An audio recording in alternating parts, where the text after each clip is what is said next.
Assalamualaikum warahmatullahi wabarakatuh. Perkenalkan, nama saya Livia Satar dari Teknologi Pangan Universitas Sultan Ageng Tirtayasa. Di sini saya akan menjelaskan tentang teknologi DNA rekombinan.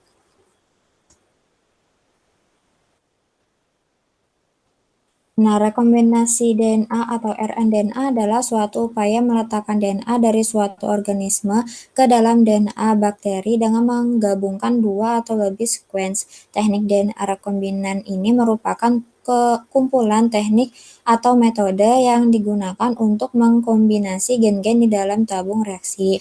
Nah, suatu bentuk DNA buatan yang dibuat dengan cara menggabungkan atau merekomendasi dua atau lebih untaian benang DNA yang dalam keadaan normal tidak berpasangan atau terjadi bersama. Terdapat tujuh perangkat dalam teknologi. Terdapat 7 perangkat dalam teknologi DNA rekombinan, yaitu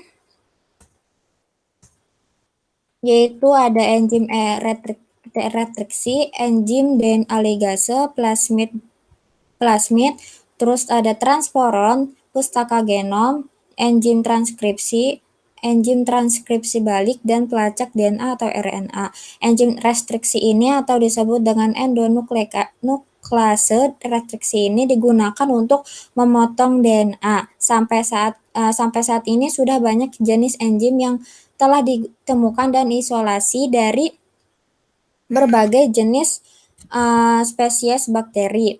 Nama setiap enzim restriksi ini diawali dengan 3 huruf yang menyatakan nama bakteri yang menghasilkan enzim tersebut. Setiap enzim restriksi mengenal sekuens dan situs pemotongan yang khas. Enzim restriksi ini memotong DNA bukan pada sembarang tempat, tetapi memotong pada bagian tertentu. Bagian pada DNA yang dikenai aksi pemotongan oleh enzim restriksi ini dinamakan dengan sekuens pengenal. Salah satu contoh enzim restriksi ini adalah enzim E. coli yang telah diisolasi pertama kali oleh Herbert Boyer pada tahun 1969 dari bakteri Escherichia coli.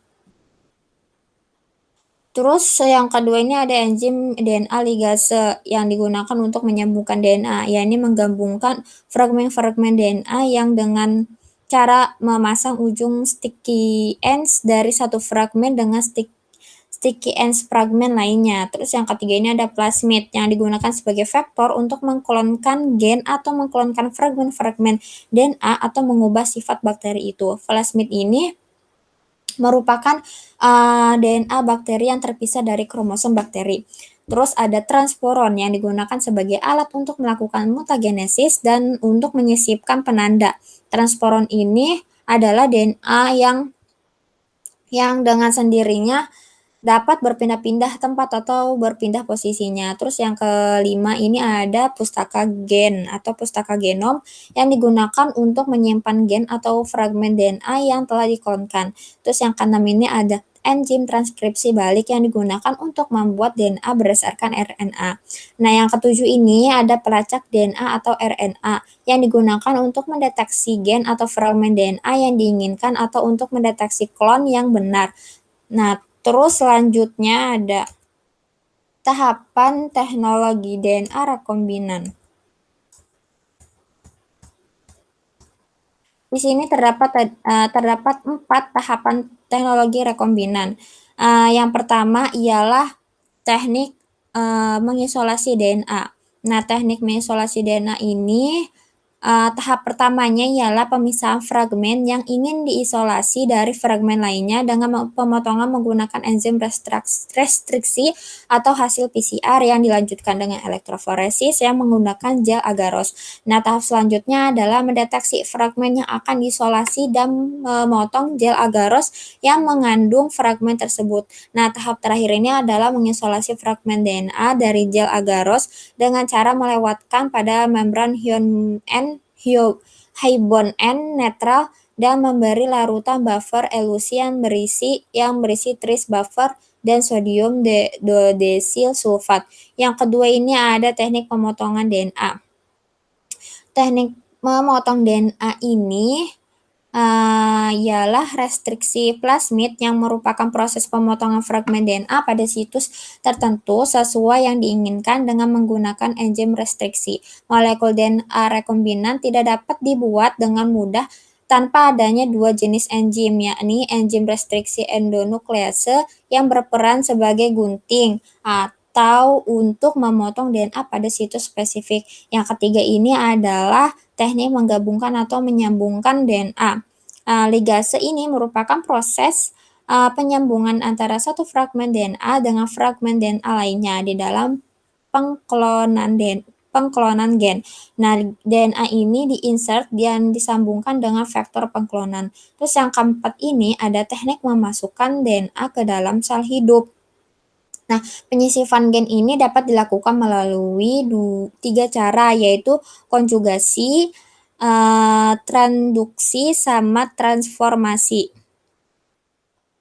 Nah, konjugasi ini merupakan perpindahan DNA dari satu sel ke dalam sel bakteri lainnya melalui kontak fisik antara kedua sel. Terus transformasi itu adalah pengambilan DNA oleh bakteri dari lingkungan ke sekelilingnya. Dan transduksi ini merupakan cara pemindahan DNA dari satu sel ke dalam sel lainnya melalui perantara phage. Selanjutnya ini merupakan gambaran dari tahapan rekombinan DNA.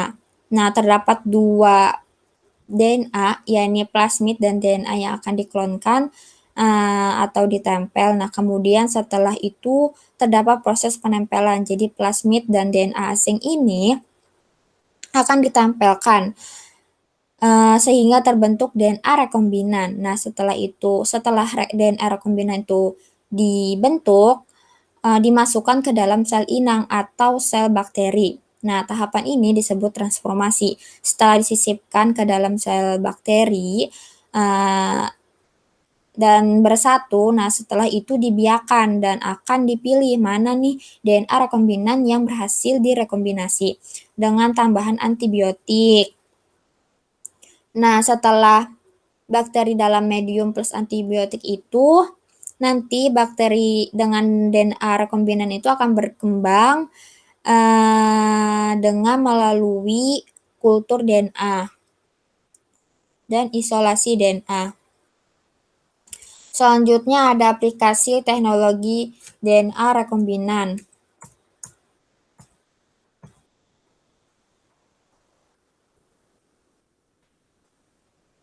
Ya, ini ada pembuatan insulin manusia oleh bakteri, terus penanganan limbah minyak secara bioteknologi, terus ada bakteri ACE atau ACE-, dan membantu upaya memahami terjadinya kelainan pada manusia atau penyakit genetik, misalnya kanker payudara. Mungkin sekian penjelasan dari saya. Terima kasih.